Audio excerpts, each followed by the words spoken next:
Hi friends, అందరికీ నమస్కారం. Friends, ఇప్పుడు వచ్చిన న్యూస్ ఘోర విషాదం 35,000 మంది కన్నుమూత అనే అప్డేట్ అయితే రావడం జరిగింది ఫ్రెండ్స్. సో దానికి సంబంధించిన వివరాలు చెప్పడానికే నేను ఈ వీడియో చేయడం జరిగింది.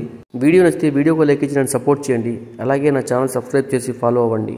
సుమారు 7 నెలలుగా కొనసాగుతున్న ఇజ్రాయెల్ హమాస్ యుద్ధంలో ఇప్పటి వరకు 34,535 మంది పాలస్తీనియన్లు మరణించినట్టు గాజా ఆరోగ్య మంత్రిత్వ శాఖ మంగళవారం వెల్లడించింది. అలాగే 77,204 మంది గాయపడ్డారని తెలిపింది.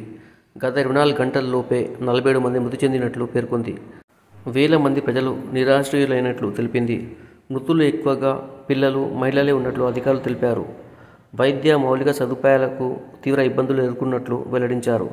దీంతో పాటు భారీ ఆస్తి నష్టం వాటిల్లినట్లు చెప్పారు.